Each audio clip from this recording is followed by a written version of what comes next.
Good morning students. आज हम class 8 में अमृतम पाठ्य पुस्तक के पाठ 12 का अध्ययन करेंगे। आज के हमारे पाठ का नाम है भारतीयम वाङ्मयम। वाङ्मयम का अर्थ होता है साहित्य, अर्थात आज का पाठ भारतीय साहित्य के विषय में है। यह एक गीति पाठ है और इस पाठ के अंतर्गत समास का प्रयोग किया गया है। ठीक है, तो आइए पाठ को पढ़ते हैं।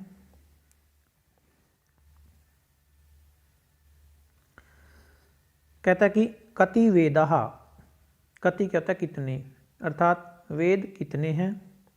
तो इसके उत्तर में कहता है चत्वारः है, चार। वेद कितने हैं? चार। आ कहता है के, वे कौन से हैं? तो इसके उत्तर में कहता है ऋग यजु साम अथर्व चैते। ते वे ऋग ऋग्वेद, ऋग यजु यजुर्वेद, साम सामवेद, चह और अथर्ववेद। वे ऋग्वेद सामवेद, ऋग्वेद यजुर्वेद सामवेद और अथर्ववेद हैं। ठीक है, आगे कहता है वेदानाम अंगानि कियन्ति। वेदों के कितने अंग हैं? कियन्ति मतलब कितने, वेदों के कितने अंग हैं? तो आगे कहता है इसके उत्तर में शिक्षा कल्प आदि ही षट् सन्ति। शिक्षा कल्प आदि 6 हैं। ठीक है, तो ये वेदों के अंग बताए गए हैं। वेदों के कितने अंग हैं? 6 हैं। तो वे होते हैं आपके शिक्षा, कल्प, व्याकरण, निरुक्त, छंद और ज्योतिष। ये 6 अंग होते हैं वेदों के। यहाँ पर 2 के नाम दिए गए हैं, शिक्षा, कल्प आदि, शिक्षा और कल्प के। ठीक है, तो यहाँ कहता है कि शिक्षा, कल्प आदि 6 होते हैं। क्या? वेदों के अंग। ठीक है, तो यहाँ पर क्या क्या बताया गया है? कति वेदाः चत्वारः है, वेद कितने हैं? 4। के, वे कौन से हैं? ऋग यजु साम अथर्व चैते। वे ऋग्वेद यजुर्वेद सामवेद और अथर्ववेद हैं। आ कहता है वेदानाम अंगानि कियन्ति। वेदों के कितने अंग हैं? तो इसके उत्तर में कहता है शिक्षा कल्प आदि ही षट् सन्ति। शिक्षा, वे शिक्षा, कल्प आदि 6 हैं। ठीक है, उसके बाद है दूसरा आपका केषु ब्रह्म ज्ञानम प्राप्यम। केषु किन में ब्रह्म ज्ञानम, ब्रह्म ज्ञान प्राप्यम प्राप्त होता है, अर्थात ब्रह्म ज्ञान किन में प्राप्त होता है? तो इसके उत्तर में कहता है उपनिषत्सु खलु तद्वाप्यम। उपनिषत्सु, उपनिषदों में, खलु निश्चय ही, तत् वह, अवाप्यम प्राप्त है। ठीक है, वह उपनिषदों में प्राप्त है। आगे आता है उपनिषदः ननु। ननु क्या होता है? निश्चय ही। तो इसमें कहता है कि उपनिषद कितने हैं? तो इसके उत्तर में कहता है एकादश है, एकादश यानी 11 है। और आगे कहता है पुराणानि, पुराणानि कति, पुराण कितने हैं? तो इसके उत्तर में कहता है अष्टादश, अर्थात 18 है। ठीक है, तो इसमें क्या क्या बताया गया है? केषु ब्रह्म ज्ञानम प्राप्यम, ब्रह्म ज्ञान किन में प्राप्त होता है? उपनिषत्सु खलु तद्वाप्यम, वह उपनिषदों में प्राप्त होता है। उपनिषदः खलु, उपनिषदः ननु, उपनिषद कितने हैं? एकादश 11। पुराणानि कति, पुराण कितने हैं? अष्टादश 18। ठीक है, आगे कहता है कति शास्त्राणि, शास्त्र कितने हैं? ठीक है, विदांग कुर्वन्ति, क्या जानते हैं? क्या जानते हैं? शास्त्र कितने हैं? तो इसके विषय में कहता है आस्तिकानि खलु षट् प्रवदन्ति। जो आस्तिकानि है यानी आस्तिक लोग हैं, आस्तिक संप्रदाय के लोग हैं जो ईश्वर को मानते हैं, वे खलु निश्चय ही षट् प्रवदन्ति, षट् अर्थात 6 बताते हैं। वे कितने शास्त्र बताते हैं? 6 शास्त्र। कौन? आस्तिक, जो आस्तिक संप्रदाय के लोग हैं, जो ईश्वर में विश्वास रखते हैं, वो 6 शास्त्र बताते हैं। और जो नास्तिक संप्रदाय के लोग होते हैं वो 3 शास्त्र बताते हैं। ठीक है, तो यहाँ पर कहता है कि आस्तिकानि खलु षट् प्रवदन्ति, आस्तिक 6 शास्त्र बताते हैं।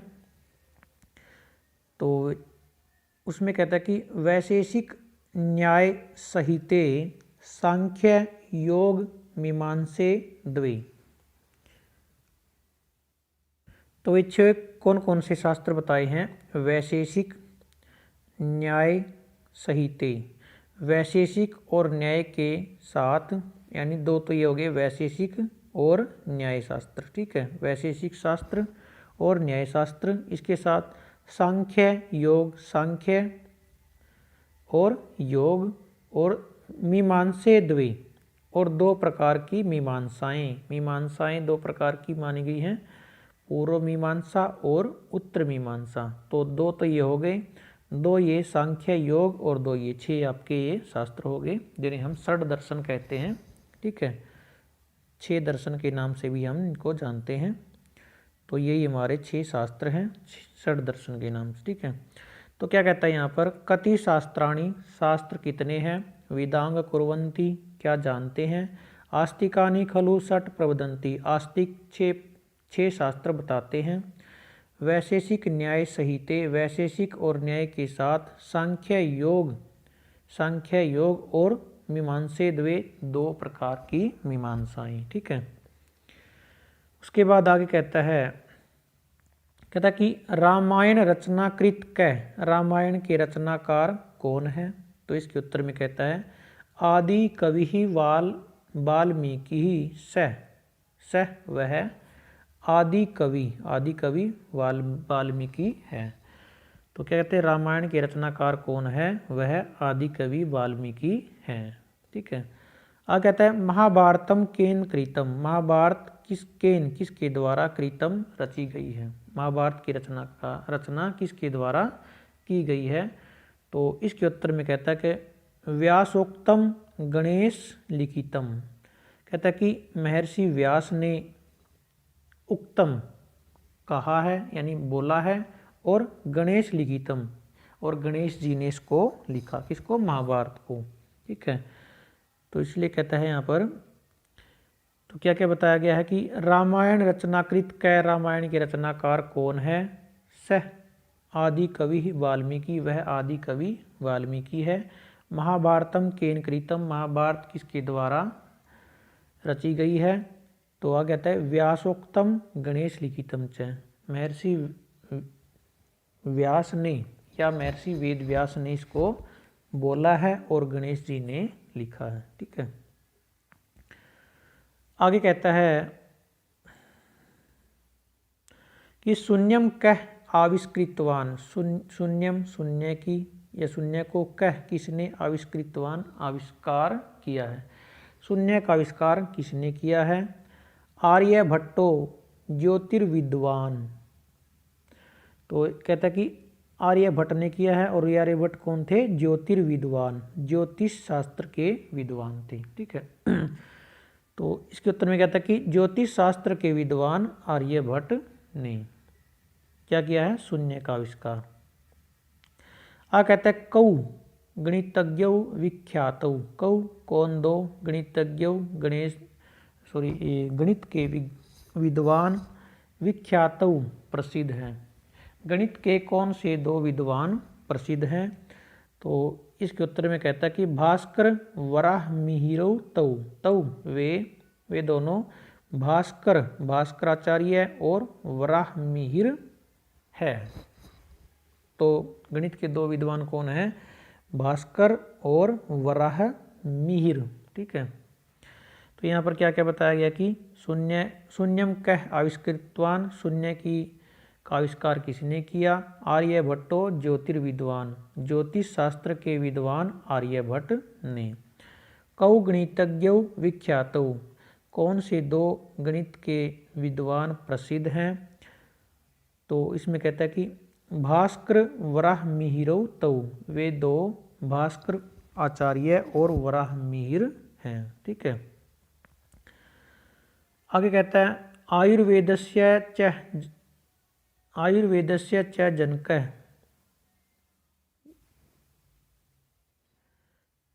तो यहाँ पर च नहीं क आना चाहिए, यहाँ पर क आएगा। आयुर्वेदस्य कह जनकः, आयुर्वेद का जनक कौन है, ठीक है। आयुर्वेद का जनक कौन है? कहता है वैद्यो असौ महर्षि चरक, असौ यह महर्षि चरक है वैद्य, वैद्य महर्षि चरक हैं। ठीक है, कौन? आयुर्वेद के जनक। तो यहाँ पर क्या कहता है कि आयुर्वेद के जनक कौन है? यह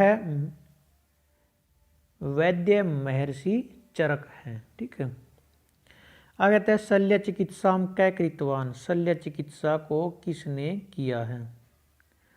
तो इसके उत्तर में कहते हैं सुश्रुत नामा भिषग महान, सुश्रुत नाम के महान विद्वान ने, ठीक है, क्या किया है? शल्य चिकित्सा को किया है। तो यहाँ पर क्या क्या बताया कि आयुर्वेदस्य कह जनक, आयुर्वेद के जनक कौन है? वैद्यसु महर्षि चरक, यह महर्षि चरक नाम के वैद्य हैं। और शल्य चिकित्सा कै कृतवान, शल्य चिकित्सा को किसने किया है? सुश्रुत नामा भिषग महान, सुश्रुत नाम के महान भिषग ने, विद्वान ने इसको किया है। ठीक है, आगे कहता है कौस्ती योग शास्त्र निपुण है, योग शास्त्र में निपुण है, निपुण कौस्ती कौन है? योग शास्त्र में निपुण कौन है? पतंजलि ही व्याकरण, महर्षि पतंजलि। इसके उत्तर में कहता है कि योग शास्त्र में निपुण कौन है? महर्षि पतंजलि। और वो कौन है? व्याकरण है, जो व्याकरण के भी विद्वान हैं, व्याकरण भी है, इन्होंने व्याकरण का भी के जो महाभाष्य नाम का ग्रंथ है व्याकरण का, इसके रचनाकार है ये महर्षि पतंजलि। तो इसलिए कहता है कि महर्षि पतंजलि जो व्याकरण के भी विद्वान हैं। ठीक है, अब कहते हैं अष्टाध्यायी को रचित, अष्टाध्यायी को किसने रचा है? मुनि ही पाणिनि ताम लिखत, पाणिनि मुनि ने ताम उसको लिखत अलिखत लिखा है। ठीक है, तो यहाँ पर क्या क्या बताया गया है? कौस्ती योग शास्त्र निपुण है, योग शास्त्र में निपुण कौन है? और पतंजलि व्याकरण है, महर्षि पतंजलि जो व्याकरण के भी विद्वान हैं। अष्टाध्यायी को रचित, अष्टाध्यायी को किसने रचा है या उसकी रचना किसने की है? मुनि पाणिनि ताम अलिखित, उसको पाणिनि नामक मुनि, पाणिनि या मुनि पाणिनि ने लिखा है। ठीक है, किसको? अष्टाध्यायी को, उसको मुनि पाणिनि ने लिखा या महर्षि पाणिनि ने लिखा है। आगे लिखें अर्थशास्त्र रचनाकृत कै, अर्थशास्त्र के रचनाकार कौन है? तो इसके उत्तर में कहते हैं नीति पटु खलु चाणक्य, नीति में निपुण चाणक्य जी हैं। ठीक है, कौन? अर्थशास्त्र के रचनाकार कौन है? चाणक्य, जो नीति में भी निपुण है या नीति में निपुण चाणक्य जी हैं। आगे कहते हैं राजनीति शास्त्रे धीष्ण और नंद वंश ना से निपुण है, जो राजनीति शास्त्र में कुशल और नंद वंश के विनाश में निपुण है, अर्थात उन्होंने नंद वंश का भी विनाश किया है। ठीक है, तो इसमें क्या क्या बताया कि अर्थशास्त्र के रचनाकार कौन है? नीति में निपुण चाणक्य जी हैं, जो राजनीति शास्त्र में विद्वान और नंद वंश के नाश में निपुण हैं। ठीक है, आ कहता है कि कौस्ती शारदाया हास है, शारदाया कहते हैं सरस्वती का, सरस्वती का हास है, हास कौस्ती कौन है? सरस्वती का हास कौन है? नाटककारो ननु भास है, नाटककार ननु कहता है निश्चयी, भास, भास नाम के नाटककार हैं। ठीक है, आ कहते हैं कवि कुलगुरु काव्य लास है, कवियों के कुलगुरु और काव्य के लास कौन है? ठीक है,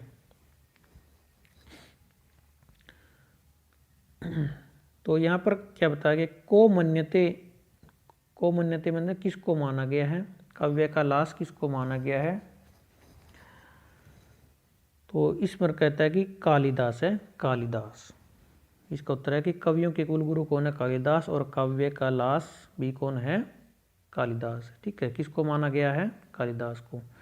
तो यहाँ पर क्या क्या बताया कि सरस्वती का हास यानी हास्य, सरस्वती की मुस्कुराहट को हस्ती कौन है? कौन है?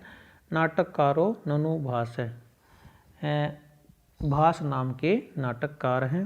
और कवि कुलगुरु काव्यलास है, कवियों के कुलगुरु और काव्य के लास, काव्य का जो लास मतलब एक प्रकार का विशेष नृत्य होता है। तो कवियों के कुलगुरु और काव्य के लास को मान्यते किसे माना गया है? कालिदास है, कालिदास। आ कहता है धन्यम धन्यम महनीयम वाङ्मयम इदम भारतीयम अति विपुलम खलु रमणीयम अवश्यमेतत् पठनीयम। धन्यम धन्यम धन्य है, महनीयम महान है, क्या? वाङ्मयम साहित्य, इदम यह, भारतीयम भारतीय, यह भारतीय साहित्य धन्य और महान है। अति विपुलम अति विशाल, खलु निश्चय, और रमणीयम सुंदर, अवश्यम अवश्य ही, एतत् इसको, पठनीयम पढ़ना चाहिए। बहुत अति विशाल, इसको कहता है कि बहुत विशाल और सुंदर, इसको अवश्य ही पढ़ना चाहिए। किसको? भारतीय साहित्य को। तो यहाँ पर क्या कहा गया है कि यह भारतीय साहित्य धन्य और महान है, अति विशाल और सुंदर, इसको अवश्य ही पढ़ना चाहिए। ठीक है, तो यहाँ पर आपका जो हिंदी अनुवाद है यहाँ पर समाप्त हो जाता है। इन सभी का आपने हिंदी अनुवाद लिख लेना है और साथ ही याद कर लेना है। अभ्यास के प्रश्नों को हम नेक्स्ट वीडियो में हल करेंगे। तो आज के लिए सिर्फ इतना ही। धन्यवाद।